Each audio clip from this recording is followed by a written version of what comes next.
It's Monday, the 21st of March. I am Robin Yellow, and this is Techtasm, Boaty McBoatface.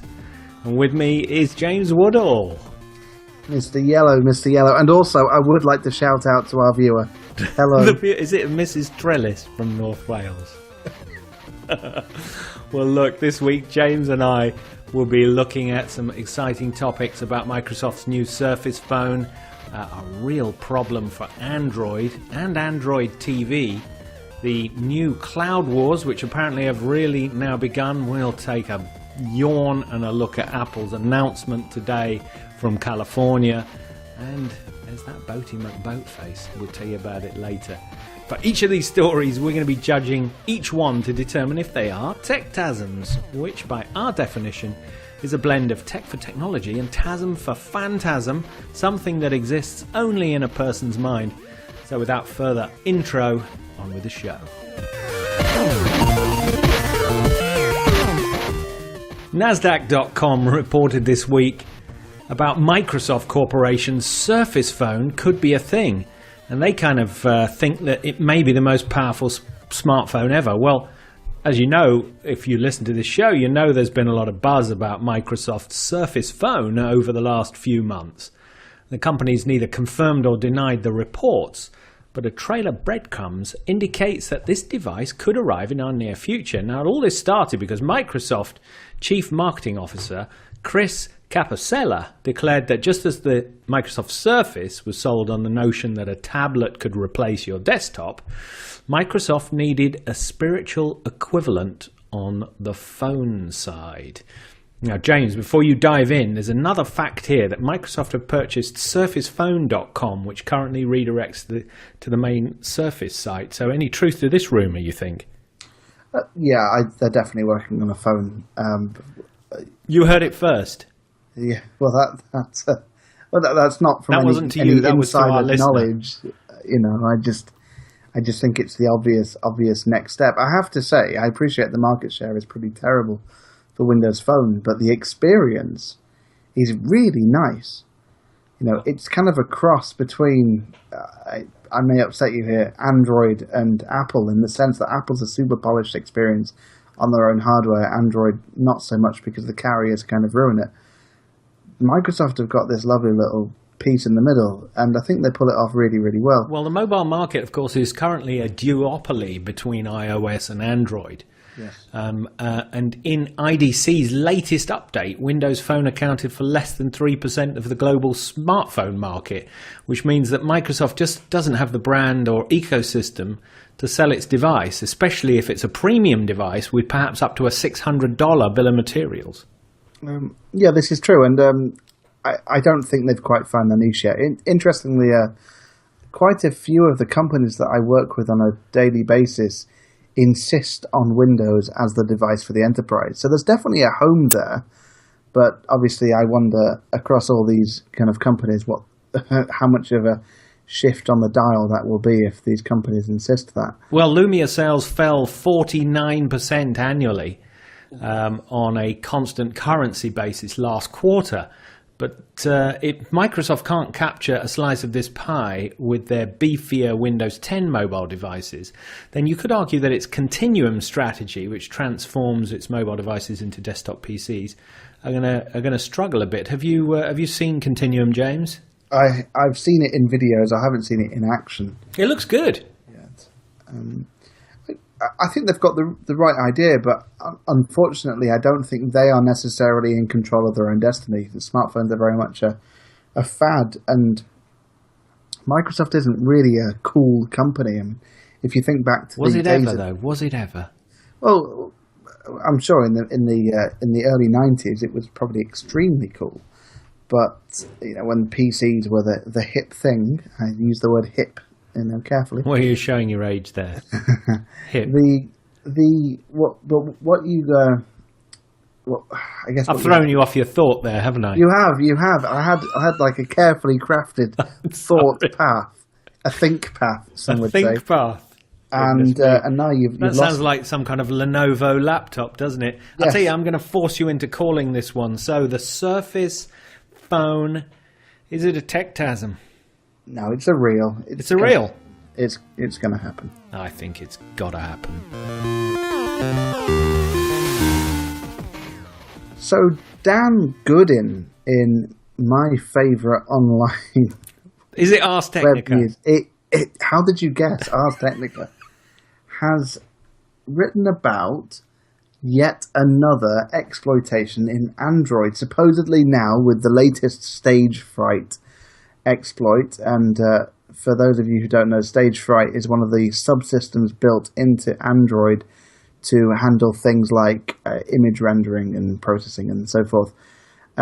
275 million Android phones are now subject to this particular vulnerability. And there's a video in my favorite website. That'll be Ars Technica.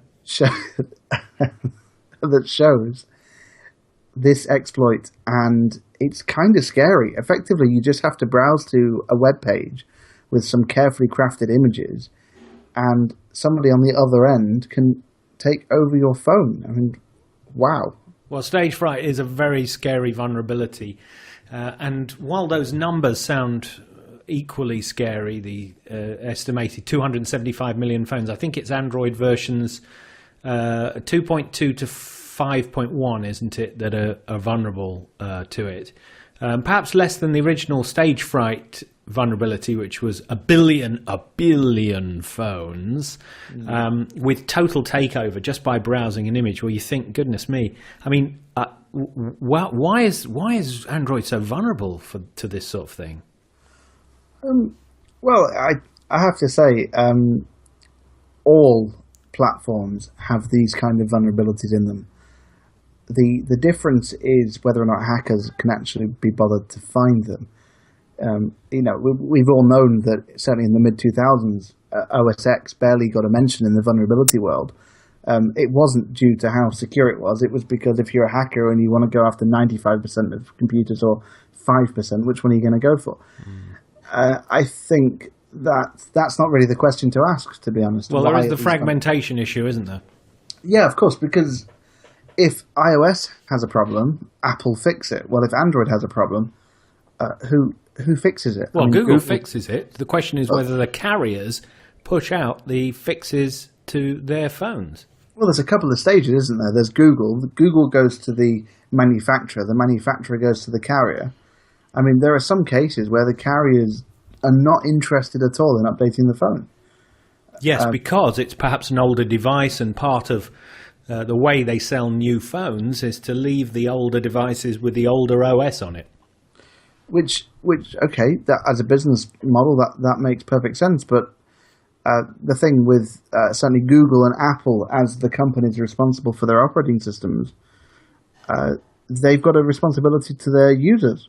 Well, of course, there is this Google security update. So as of, I'm going to say Marshmallow, they've started issuing monthly or 2-monthly security patches, which are they're specifically to address security concerns, but they're issued outside of the normal release cycle. So you don't get a 6.01 or a 6.02, you get a security patch. So it actually front and center, you can see the phone patching itself for security.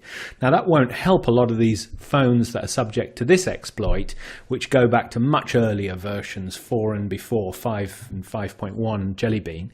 But, it's worrying.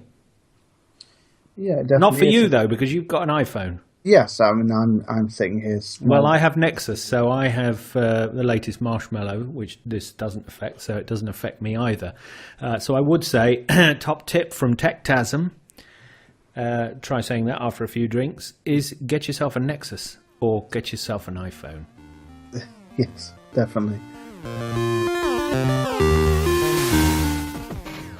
Daniel Marchina on XDA reported this week that his experiences of Android TV, he described it as a case study of an understated yet meaningful paradigm shift for TV. And as if he should be punished for using too many words to describe that, it still attracted my attention because I'm an Android TV fan. Now, I've got a Nexus player, which is a bit of a lackluster device. It's a reference platform, which means they had to produce a piece of hardware when they launched it back at Google I/O in June 2014. And they actually handed out the ADT One digital media player when they did that, because it was launched against Android 5. But subsequently, it's kind of been improved, updated, it's had material design, and they call it this kind of lean-back interface, which is a very simplistic interface, which allows you to use the remote control left, right, up, down, press, play, pause, stop, and interact with regular Android programs, but as I say, through a new lean-back desktop metaphor. Now, do you have an Android TV, James?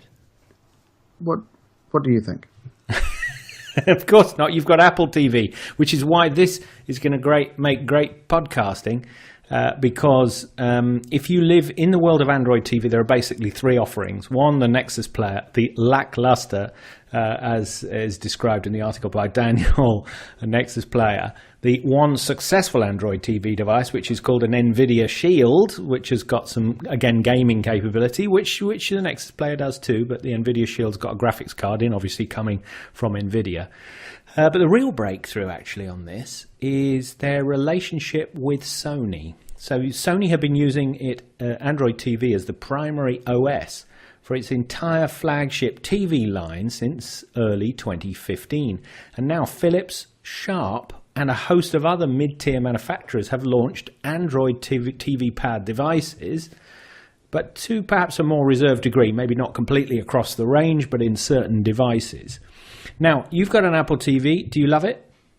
Yeah, it's great. I don't have the latest generation with the app support on it, but having had an Apple TV for 4 years, maybe even longer. What about a Roku?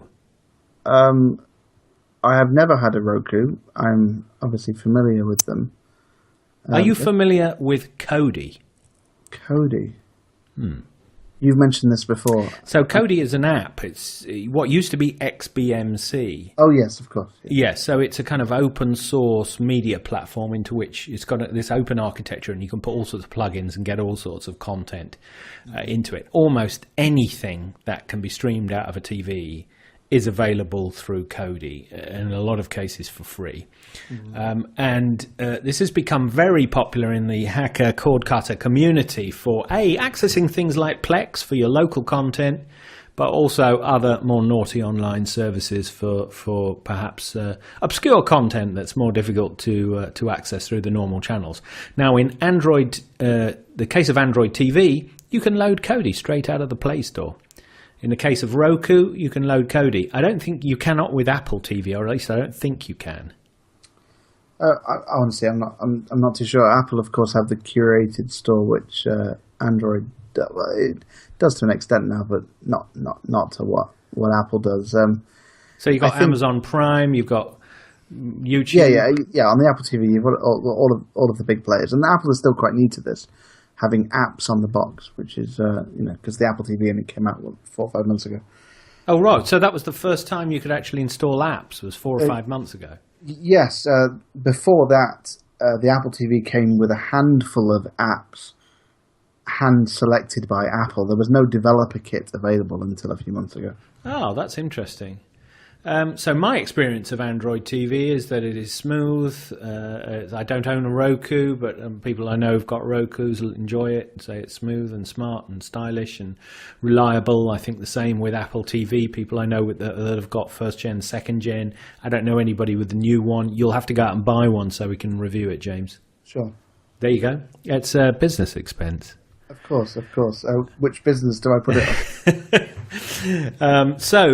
Now, the point of this article is to say that it is a paradigm shift for TV, and he goes on to describe a lot of the things that it does very well, the way it integrates with broadcast channels, and the way that you can actually take apps that provide channels and integrate them with, the regular BBC, ITV, Channel 4, Sky broadcast channels, and puts them all alongside each other in a sort of consistent interface. Now, all of these systems have got one killer feature, which is you don't need a keyboard anymore. You can just talk to the remote control and it will transcribe your voice. In the case of Android TV, through Google's system. In the case of Apple, it will be a Siri brand But either way, the need to have that little keyboard on your remote control has gone away. I can report that my Nexus player is, both of them, I've got two. The voice control just doesn't work. It's never worked. Whether that's just me being unlucky or not, but certainly, it is a bit buggy. Daniel describes it as a smooth experience. I'm not sure that I'd 100% agree. But do you think these TV boxes from tech companies are a revolution in TV, or do you think they're more of a Techtasm-y type thing? I'm on the fence because I think your average user is just going to buy a TV. So I think the real is putting these smarts into the TV. And it makes a lot more sense for the Sonys of the world to use an operating system like Android as opposed to what Samsung have done. And I say that owning a few Samsung TVs, their smart TV experience is a bit poor because they try and do it themselves. And the same with LG, of course, who bought WebOS from HP, which was Palm OS before that. I've heard that's a very good experience, but again, don't have the app ecosystem. Yes. So I'm thinking Android on a TV is a great way forward. It's unlikely that Apple will ever embed any OS into a third-party TV manufacturer, as they don't do that with any hardware. So I would certainly expect that the future is certainly Android on TV, whether it's a box, I don't know. Okay, so you're calling this one a reel? I don't know what I'm calling it. I don't know what's going on anymore. Why don't we just not call this one and move forward with our lives?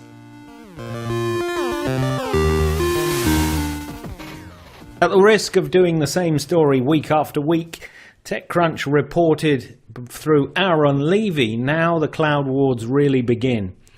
And I was attracted to this piece of journalism because it starts with the phrase, Thomas Watson, the founder of IBM, presciently once said, I think there is a world market for maybe 5 computers.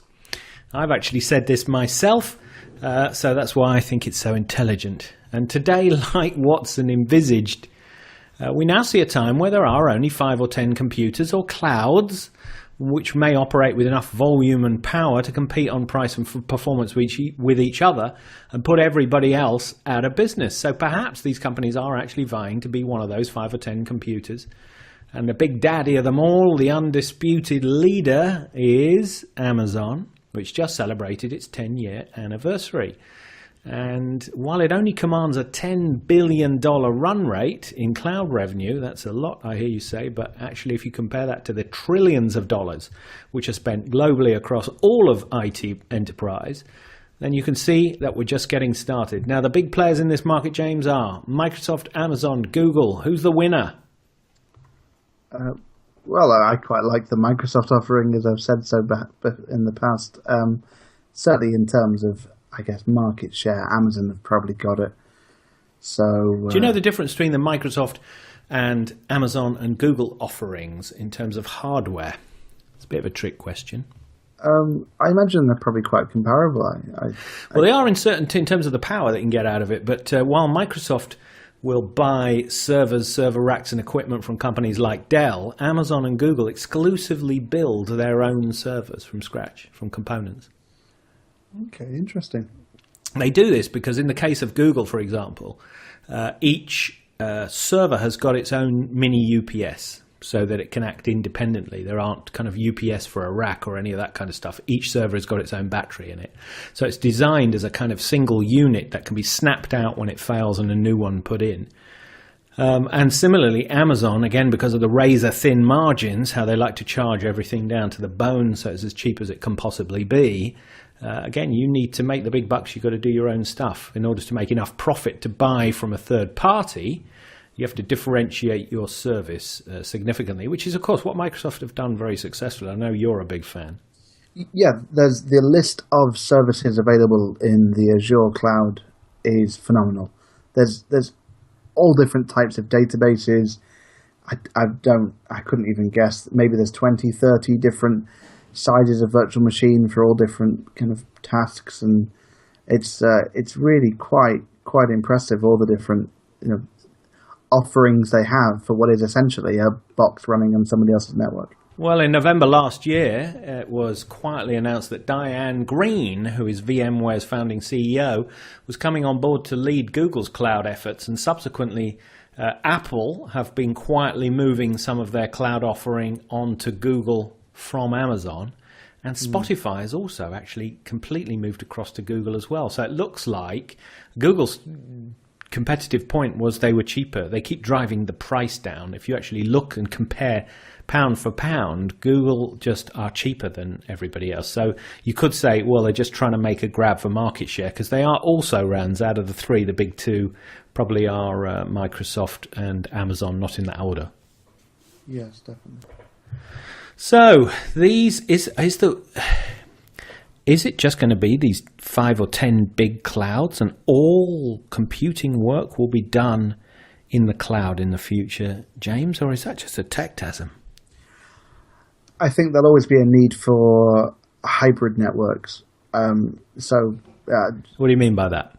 Our listeners and our viewer, a hybrid network is where you have a couple of, I guess what the techies like to call appliances on your local network, with the compute power occurring in the cloud. I think that's going to be a thing for a long time, because there are going to be companies out there that just don't want to let go or can't let go for a variety of reasons. So I think we'll certainly be seeing a lot more of them. Are the days of the company-run data center over? They're definitely coming to an end. As you say, there's 5 or 10 companies. Having an IT department that knows how to manage and maintain hardware is just crazy. It's not core to the business. Whatever it is that you do, having somebody whose job it is to look after hardware just doesn't really make sense. Certainly on the scale of what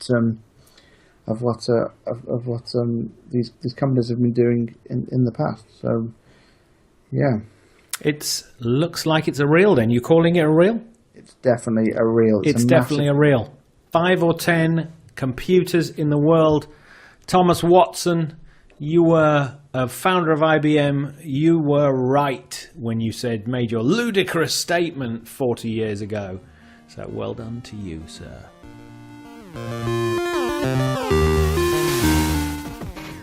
James, can you name the 6 most important announcements from today's Apple event?